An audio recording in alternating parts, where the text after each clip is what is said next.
Chris ရဲ့အကြိုက်ဆုံးကတော့အညာသားကြောကုန်းကြိုက်တယ်။ဟုတ်အညာသားကြောကုန်းဆိုတာဘာလို့ခေါ်တာလဲ။မိုးဖက်တော့ခေါ်တာ။အော်သူကမိုးဖက်ထုတ်ကိုခေါ်တာ။ Chris ရဲ့အခုရောက်ရှိနေတာကတော့လက်ပုတ်တာမျိုးရဲ့အစီကားဆုံးညာဈေးမှာပဲဖြစ်ပါတယ်။ညာဈေးမှာဗာမုတ်တွေဘယ်လိုရမယ်ဆိုတာကို Chris နဲ့တူတူလိုက်ကြည့်ပေးပါဦး။ဘာသွားဆောင်လို့လဲမုတ်သက်သွားဆောင်လို့ပါ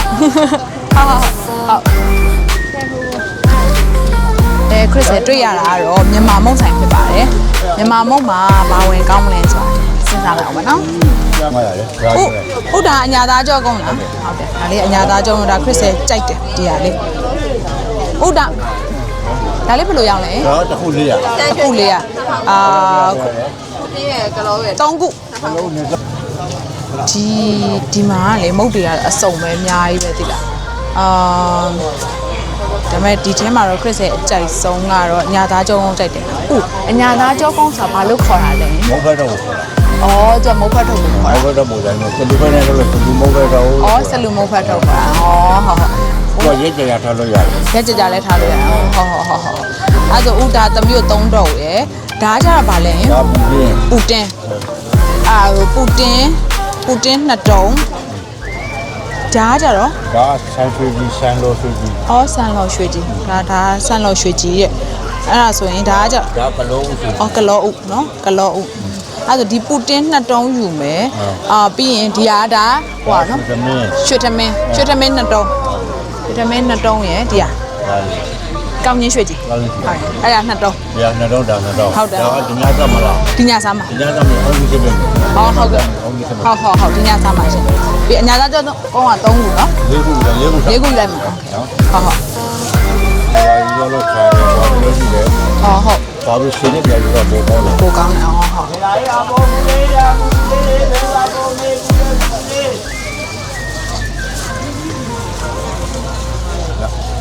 ဟုတ်ဒါလေးကိုဒါလေးကိုဒီမှာကျ2500ကိုChris ဒီညစားမှာအများကြီးပဲဒီဥစ္စာမနေ့ကမှစားရတယ်အော်ဒီဟာတဲ့မနေ့ကမှစားလဲရတယ်တဲ့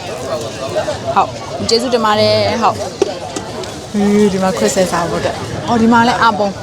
ဒီလာလေးအပုံလေးလာဘူးလေးရမယ်လေအပုံအပုံဘယ်လိုရောင်းလဲ2500ပါညီမလေးတစ်ခုကို2500ဟုတ်ကဲ့ပါဟုတ်ကလုံးနဲ့လောက်ဟုတ်အမေတို့တစ်ခုဒါကတော့လက်ပုတ်တာမျိုးမှာလက်ပုတ်တာမျိုးရဲ့ဒါအစားစားညပေါင်း140ကြီးဘယ်ဦးနဲ့ဟုတ်တာဘယ်ဦးလေးနဲ့ခောက်တာဘယ်ဦးလေးနဲ့ခောက်ပြဒါကနော်ရန်ကုန်မှာအပုံနေနဲ့တော့မတူတဲ့လက်ပုတ်တာအရန်စားကောင်းတယ်ဂိုင်းတော့မှားပါရန်စားကောင်းဦးကျေးဇူးပါအားလေလုံးဝဟိုလိုပဲဆိုင်ငန်းနဲတယ်ဆိုပေမဲ့လေစီတယ်ကွာသိရမလားညာဈေးဆိုတော့လုံးဝစီတယ်ဒီနားလေးကမောင်းမပြေဘူးအဲ့မောင်းမပြေဘူးဒုတ်ထိုးဆိုင်နေလဲရှိတယ်အပုံလေးဆိုတွေ့လားဟိုဘက်မှာရောဒီဘက်မှာရောရှိအပုံလေးတွေကအများကြီးပဲဟိုမှာတော့ဆက်ဆောင်ဝင်ချင်းမှာတော့သူကဖျားပန်းပေါ့နော်ပန်းတယ်လည်းရှိတယ်ပန်းတယ်ရောအသီးတယ်တွေရောသူလေဟိုဘယ်လိုလဲနေရာလေးကလမ်းလေးကကျင်းနေဆိုပေမဲ့လေလုံးဝလူစီတယ်ကွာများတယ်ပြီးတော့ဝဲစရာလည်းစုံတယ်ကွာသိရမလားဝဲစရာလည်းစုံတယ်အဲ့တော့ကြောင့်လက်ပုတ်တာမျိုးကိုရောက်ရင်ညာဈေးကိုတော့လာပြည့်အောင်လာပါမုတ်တွေစားစရာအများကြီးပဲမြန်မာမုတ်တွေဆိုလဲဟိုတန်တယ်ပြောရမယ်ကွာသိတယ်မလားအဲ့ဒါကြောင့်မို့လက်ပုတ်တာမျိုးကိုရောက်တဲ့ခါကျရင်ညာဈေးကိုမဖြစ်မနေလာပါလို့ဖိတ်ခေါ်ချင်ပါတယ်ကဲ Chris ရဲ့လက်ပုတ်တာညာဈေးကဝဲလာတဲ့မုတ်လေးတွေကိုစားပြပါမယ်ဒီမှာဆိုရင်ဒါမြန်မာမုတ်အစုံ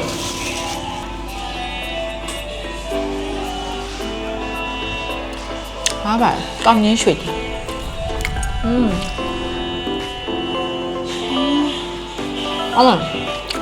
ဟုတ်တယ်ဘယ်လိုဟာကြတယ်ပြဒီဂျိုးလေးတွေတော့ကြဂျိုးလေးအဲ့အနီအောင်လေးတန်းနေဖြစ်တဲ့အရန်တော့ကြဟ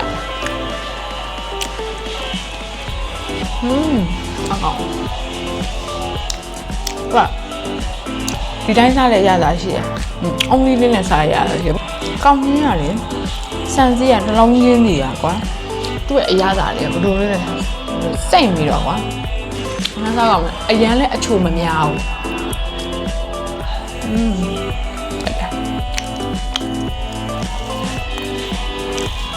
ပြီးတော့ဒါလေးစားကြည့်မယ်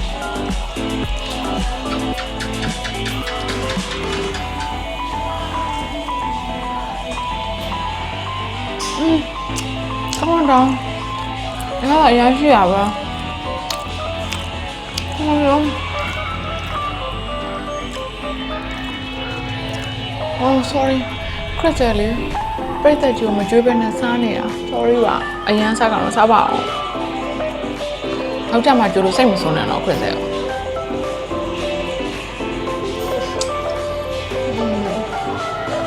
အမဒါလည်းမြန်မာမဟုတ်ရတာပဲဟုတ်ပါလားတညက်တယ်သူထတာထညက်နဲ့မဟုတ်ဘူးဟောလောက်တာကောင်းရင်းစံလောက်တာလေအရင်အချိုမများဘူးဟုတ်လား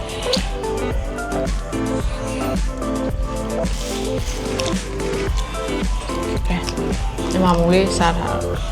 အရေးဖြစ်နေ ride လေးတောက်မှာနော်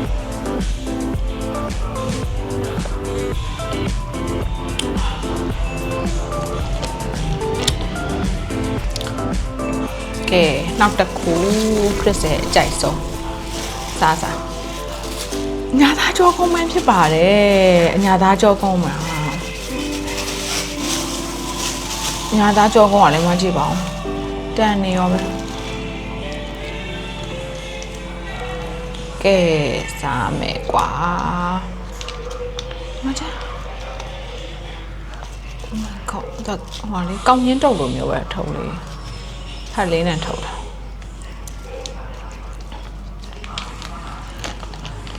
โอเคဆက်စားကြည့်ကြည့်မယ်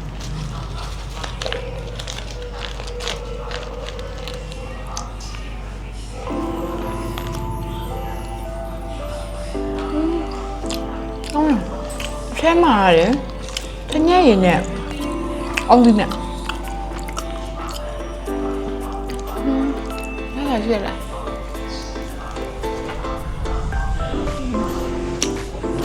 တောက်တယ်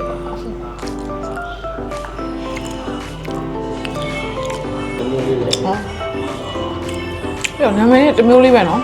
အညာသားကြောကုန်တယ်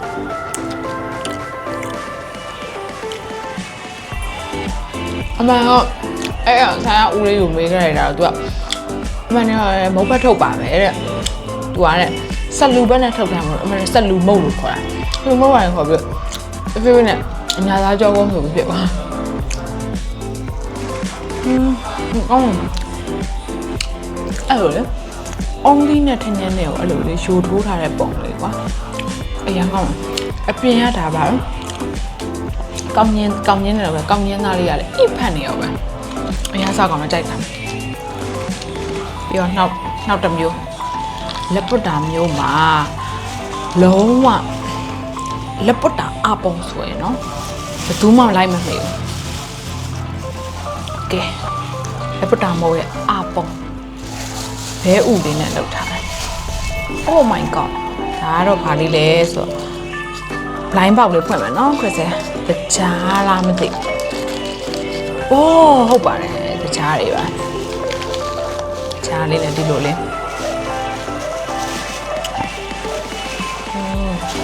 ကြည့်လိုက်မယ်ဒန်ဒန်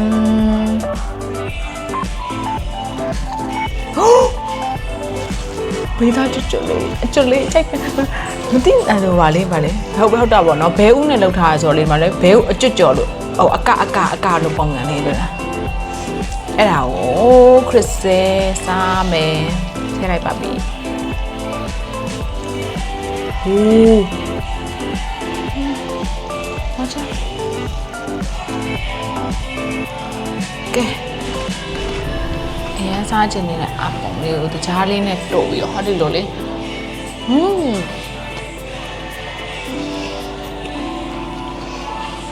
အရင်စားကောင်းဆက်စရာလေး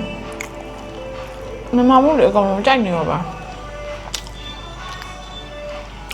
အရင်ဆိုင်နဲ့ခရစ်စဲဝါလိုက်ခရစ်စဲကိုချစ်ကြအောင်မလား好高了，妈就ဘဲဦးနဲ့လောက်ထားဆိုတော့ထူးဆန်းနေတော့ဘဲဦးကိုသူကလုံးဝ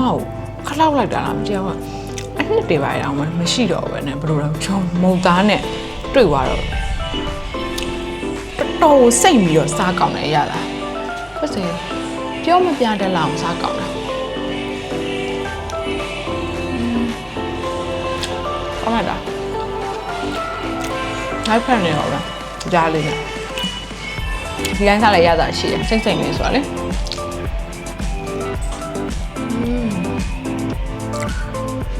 ကဲဟုတ်စေမဟုတ်တဲ့တမျိုးချင်းတွေရဲ့အရသာလေးကိုလည်းပြပြပြီးသွားပြီလက်ပေါ်တာညာစီလေးမှလာပြီးတော့မြန်မာမုံလေးစားဖို့အတွက်ခရစ်စဖိတ်ခေါ်ရနော်လာခဲ့ပါအောင်ခရစ်စတော့ဒီနေ့တော့ဒီတော့ပါပဲတတာ